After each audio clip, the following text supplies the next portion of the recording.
Hi friends, Shashwat here. I'm back again with my lockdown diaries. So yeah, interesting times, interesting days. These are my humble attempts to just record my thoughts and experiences as we go through these trying times. Which was supposed to be originally, if you remember, when this lockdown was imposed, it was supposed to be 21 days. Now by all indications that are going, the 21 days is gonna be much longer now. I guess I'll have to get accustomed to making these lockdown diaries a lot more in the days to come, and possibly as time passes, I'll become there are a lot of learnings that I'll do, and I'll master it myself. So yeah, the projection that the Prime Minister today spoke with all the chief ministers, and there was this talk that they will be either having these phased kind of openings where they will ease out the lockdown in phased manner, or in all probability they will be extending this. All the chief ministers across various states have been pushing for that extension, largely because you can understand from the perspective of the chief ministers there, right? So what happens when you have a lockdown like this? They are pretty safe. They have nothing much to do. Not the the numbers will be low. The medical thing will be in control. The only thing they have to maintain is law and order, which the police is mandated to do. Yeah, so quite understandable that that all the chief ministers across India are vouching for this thing. But what happens in case this gets extended?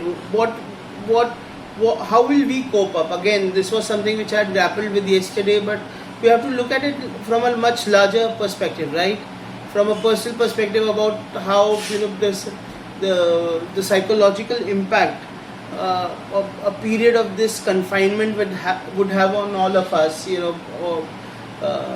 elderly, adults, kids, and all these. What are the things? How they will manage this thing? And also forget, not only that, there's an economic and a financial aspect to it as well. Companies are they're kind of managing at the moment right now. A lot of corporates have assured their employees that the payments would not be cut and they will get their salaries on time and all these things. But what happens if this thing stretches on to a period like end of May or June or even July for that matter? Would companies be as much as they would be as broad-minded about payments and not laying off people? That is another question we can grapple. Also most of the corporates, they have their annual assessment and increment cycle, which is based in March, April kind of a thing, once the financial year closing is done. This year, for all we may as well kiss any sort of these increments goodbye, because I'm sure once this whole thing passes away, this whole epidemic crisis goes away, corporates would not be able to give any increments this year. So if the best thing you will be told by your HR is that you're fortunate to have a job, forget about increments this year. So yeah, that's one reality that most Indians will have to now live and compromise with. The fact is that costs keep increasing. The increments are the only way that you can meet the inflationary cost that is associated with our living. So yeah, so this would be a kind of interesting thing as we move forward. The lockdown days will become, as they turn into weeks, into months, our challenges will keep growing as well. Right now, India has sufficient store of food grains and all these things, but April onward is also a month where most of the farmers and all they have their crops which they would need to reap, right? If they are unable to do that, it could be a big issue for all of us. The food shortage is something that we can't certainly do. Certainly we can't function with. So yeah, so So these are dire prognosis. Today another development that is there is in Uttar Pradesh. You have CM Yogi Adityanath talking about a complete shutdown in 15 affected districts. All Lucknow and all these cities will be completely closed, and they would not have people even venturing out for essential stuff. So he's following, if you look at it, he's quite following the model that is there in China, where you enforce something very stringently. So in Uttar Pradesh, in all these locked districts, they are saying that they will be the ones who will be providing deliveries to your door. You don't have to venture out. You have to stay cooped up inside. All the deliveries of all the essential items will be provided to you at your door. There are a lot of other things that Adityanath is doing. They are very, very interesting. So among all the chief ministers that I see, he seems to be the one who is most active. You can see him moving around and being there at different places in Uttar Pradesh. Considering the size of Uttar Pradesh, it used to be one of the largest states in India. But yes, he's still able to do it. It's interesting. These COVID days will give us a very great understanding. It shows us a real picture of a lot many individuals, also of lot many leaders as well. So you kind of realize who the good leaders are and who are not so good, and who are completely useless in that sense. So there are a lot of chief ministers in India who are completely absent right now. They're functioning in absentism. They seem to have undergone a shell or something. There are a lot other who seem to be pretty active. So you have the chief minister in Kerala who is doing a lot of things. You have Mamta Didi who's active. Arvind Kejriwal, before the Tablighi Jamaat incident, Arvind Kejriwal was doing pretty well, in that sense. You have Adityanath. So you have a couple of these leaders who seem to be doing pretty good, and then you have a whole set of leaders who are just not up to the mark. When it comes to Maharashtra, my home state where I am currently, I have mixed feelings about it, because as far as the administration goes, as far as the actions being taken, yes, a lot of things have been announced, and a lot of things, one of the good part is the chief minister is very proactive in his approach. He's talking out to the populace on a regular level. He's giving them updates through his video conferences and all these things, video bites that keep coming almost every day, where he's proactive in his communication. But beyond that, there's a lot that seems to be wanting on the ground. So the medical facilities are not in place. The lot of issues which are cropping up in terms of enforcement of the lockdown as well. So as I was speaking yesterday, if you recall, in certain areas of the state, business is completely as usual. In certain other areas, it's very stringent. Even in the cities itself, intercity also, you see a lot of pockets which are going on. They are functioning as they would under normal days, and the other places there's a complete curfew that is in place. So you're having this disparity, and considering the fact that it's the same party that controls the BMC, the Brihan Mumbai Municipal Corporation, which is the largest corporation in all of Asia, if I'm not wrong, financially speaking, and the state government. So there should have been much greater coherence and collaboration between the administrative setups on the local and the state level. But you're seeing that missing. Even in the testing front, if you see, there are only a couple of a medical center. The Kasturba Gandhi Hospital is the one in Sion, which is now the epicenter of everything. So all your tests are all the swabs that are collected across various districts are sent there, tested, and all these kind. And you're constantly seeing these kind of reports coming in. Unfortunately, there has not been a very concrete resolution to any of these issues. And to be very fair to them, this is a problem which federalism has always posed. So what happens is, when you have two different parties, two different political parties which are there in the state and the center, there's always this disharmony between the way things function. And unfortunately speaking, Maharashtra has been a victim to this for a very long time, despite the fact that for a long time we had Congress in the center and Congress in the state. The administration here was always taken for granted. Then when you had the BJP and Shiv Sena ruling, at that moment in time it was a complete antithesis between the two. Then you had another set where the only time that you had was prior to 2019 elections, where you had BJP in the center and BJP here. So there were that time you saw a whole sort of whole range of actions being, whole range of infrastructure projects being put in place, whole lot of these things being various steps being undertaken, various welfare schemes being announced. So at that moment you had that thing. But again we are back to the same model again, where the government in the center is not in consonance with the government in Mumbai. And you see this thing when we had the recent the Prime Minister's 9 minutes thing. Again, lot of leaders of the Sena were making jokes about it.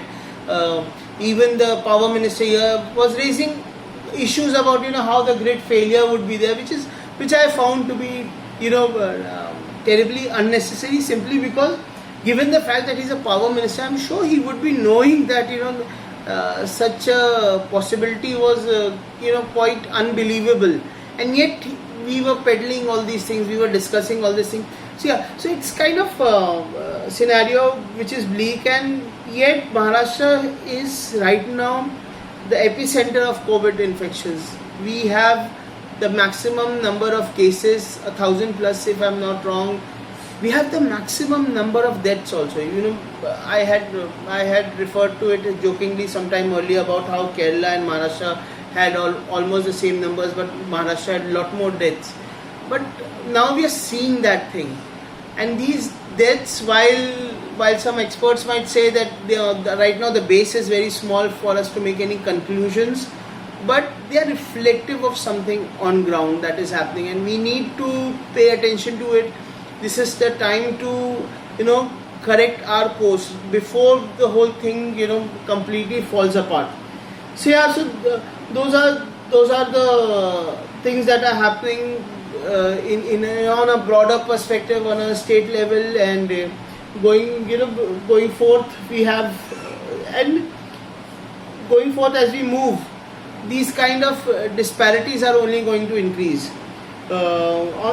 On the media front, I'm seeing a lot of campaigns on hashtags and all these wear your mask something again. So I don't know why we are still caught up in all those creating hashtags, taking a selfie, send it to us, and then we'll post it on a kind of frivolous, if I'm not wrong. So yeah, it's kind of, we are not able to measure up to the seriousness of the issue. And on the other hand also, I find another aspect very amusing. So you have Jaggi, the Sadhguru talking about COVID virus, and he's giving all this gyan about how to deal with it, and kind of it's kind of amusing in that sense that the last thing you want gyan on how to deal with COVID virus is from a spiritual guru. Jaggi is a renowned Jaggi Vasudev is a renowned spiritual guru, no doubt. He has lakhs and lakhs of followers, and he has done great work in that sense, but he is not an expert on medical stuff. And I find it weird to have him, giving us measures on how to deal, what to do, what not to do, how to eat, what to eat, and all these kind of things. He's not entitled. Just like Baba Ramdev is no authority on giving us, tips on how to deal with that thing. Similarly, Jaggi Vasudev is not there, and this is what amuses me about the way in India we are still so dependent on all these gurus and babas and the Mahatmas to give us guidance. We don't need guidance. We need science at the moment. You see, we need someone like Dr. Sanjay Gupta. We need someone like Dr. Fauci in the US, right? You need a medical expert. I would much rather have Dr. Trehan out there speaking every day and telling me what are the things I need to take care of, what are the things. For me, his words hold much more weightage than any of these Sadgurus, and I'm speaking this with utter respect. I'm not trying to disrespect anyone or anyone's sentiment, but yeah, this is something that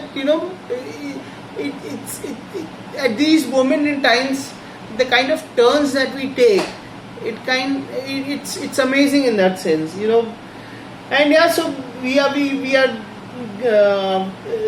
those are some interesting developments that are happening on the personal front. I was amused by something interesting that happened today. The marketing calls have started again, those selling calls that you get. So I got a marketing call regarding a real estate thing, and usually I tend to conclude the conversation very soon. I just tell them I'm not interested or something. But since it has been, I don't know whether this is because of the lockdown kind of a thing, I felt like talking to someone, some stranger, and then I was listening out to him, and he was the gentleman was giving me all the spiel about how we are living in lockdown, but yet these are also the great times when you invest and this and that and blah blah blah blah blah. It was interesting that the whole the thing has started again, and I felt good. Yeah, so there's some parts of the economy that are coming back into action. I know for sure a lot of these call centers that were there operating out of India, even international call centers, right? They also started functioning. Like for example, JP Morgan Chase, and also they have moved their functioning to they have provided all the equipment to their employees at their homes places, and they sit in one corner and dedicatedly attend to all the calls and all. So yeah, so you have these small things happening in the economy, and these are signs that while the lockdown period might have extended for so long, there are some segments of the society or some segments of the economy, you're seeing these small awakenings. Also interesting factor is my home. So if you overlook from my window in the bedroom, it overlooks a railway line. So it's a freight line, which connects to the port JNPT to the main city of Mumbai. So over these, so typically in a typical day, I used to notice there used to be these long freight trains which used to run on this railway sector. One or two trains would be running in a day. But now what has also happened is you are seeing a lot more of these trains running in between that thing.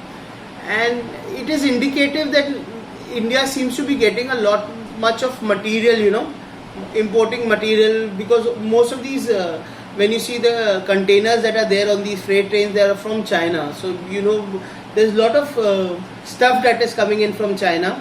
And yeah, so I guess, the only one who's minting money right now is China. They did their bit. They have their economy seems to be booming back again in measured ways, and they are back in action.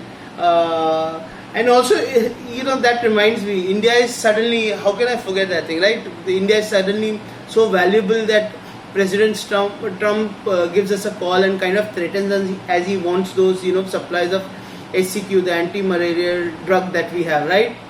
And so India is finally, all these years that our medical facilities have been, shielded from the WTOs of the world and all these, we have a very strong generic drug industry that is finally paying dividends in that sense. And the best part was, while Ramayana is being aired, on Doordarshan, there are lot many viewers of it, even internationally. The best one was President Bolsonaro, who referenced to Ramayana in a letter that he wrote to Prime Minister Modi, talking about how Lord Hanuman had bought Sanjeevani for Lakshman. Similarly, India should be doing that by sharing its stock of SCG in the world. So yeah, that's interesting. We are getting some importance in the world, and yeah, it's kind of well deserved in that sense. Yeah, so yeah, that's so. On that note, lighter note, I would like to take your leave. I'll catch you again soon. Till then, take care. Stay inside. Stay safe, and wash your hands. And also start to get accustomed to these lockdowns now, because they are gonna. By the time we meet again, I'm sure we'll have a definitive answer on how long these lockdowns are gonna extend to. Yeah, so we need to get accustomed to all these things, and I guess you'll be seeing a lot more of me in the coming days. So till then, bye bye.